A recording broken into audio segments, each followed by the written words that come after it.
Chakan MIDC मधून सरकारला 1.5 लाख कोटींचा रेव्हेन्यू जनरेट होतो। या 1.5 लाख कोटींमध्ये शून्य किती असतात माहिती आहे का तुम्हाला? 1 2 3 4 5 6 7 8 9 10 11 आणि हा 12वा।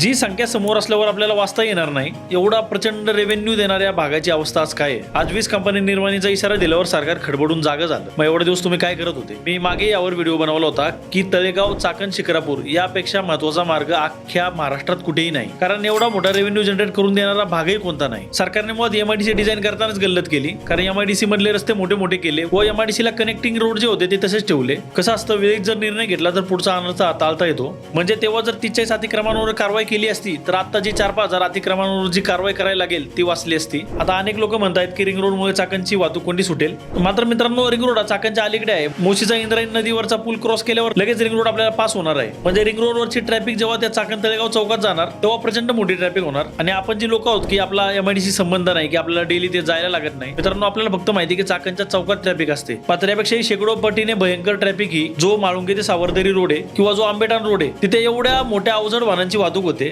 ऍक्च्युली ते रोड अवजड वाहनांसाठी बनलेले नाहीत, मात्र नाईलाजास्तव कंपन्यावाल्यांना या अवजड वाहनं तिथून घालावे लागतात। या अवजड वाहनांमुळे अनेक स्थानिकांचा तिथे मृत्यू झालाय व वरून धुळीमुळे जे श्वसनाचे आजार जडले ते वेगळे। आता यावर सोल्युशन्स काहीच नाही का? काय कंपन्या जाऊन द्यायच्या सगळ्या, ज्यांचे 300-400 एकर मधले जे कॅम्पस आहेत, फोक्सवॅगन असेल, मर्सिडीज बेंज असेल किंवा सैनी असेल किंवा महिंद्रा असेल, या लोकांचे 300-400 एकरामधले कॅम्पस आहेत। 3-4 लाख लोकांना तिथे रोजगार मिळतोय। शेकडो हजारो लाखो वेंडर सब वेंडरचं त्याच्यावर पोट चाललंय। मग या वाहतूक कोंडीमुळे हा सगळा फापट पसारा जाऊन द्यायचा आपण आपल्या राज्यातून। आणि सर्वात महत्त्वाचा मुद्दा एक सांगायचा राहून गेला, तिथला एक स्थानिक कार्यकर्ते त्यांनी मला सांगितलं की तेव्हा जे आपल्या महाराष्ट्राचे जे सार्वजनिक बांधकाम मंत्री होते तेव्हा चाकण तळेगाव चौकामध्ये हा उड्डाण पूल होता, मात्र तिथे कोणाच तरी पेट्रोल पंप होता। त्यांचे व त्या मंत्री साहेबांचे अत्यंत सलोख्याचे संबंध होते। त्यांनी तो उड्डाण पूल काढून टाकला व बिनकामाचे 2 छोटे पूल चाकणच्या दोन्ही साईडला काढून ठेवले। म्हणजे असे नेते व असे मंत्री असल्यावर आपला महाराष्ट्र कसा आपण पुढे घेऊन जायचा? तर मित्रांनो यावर काही सोल्युशन नाही का? तर सोल्युशन नक्कीच आहे, तर ते म्हणजे चाकणच्या भोवती रिंग रोड। आता ऑलरेडी तळेगाव MIDCतून एक 5 ते 6 पदरी एक रोड वासोली बांबुली या साईडने कॉर्निंग कंपनी जवळ आलाय। तिथून पुढे आता टप्पा 5चं काम चाकणमध्ये सुरू आहे व त्या टप्पा 5ला तो रोड जोडणार आहे। अरे मग वाट कसली बघताय? जे तुम्हाला उद्या करायचे ते आज करा ना। या 1.5 लाख कोटी मधले 150 कोटी घालवा व तो रोड सर्वात पहिला करा। अवजड वाहनांना तरी चाकणच्या मेन चौकात यायला लागणार नाही। आणि दुसरा सर्वात महत्त्वाचा काम तो उपाय असेल ना,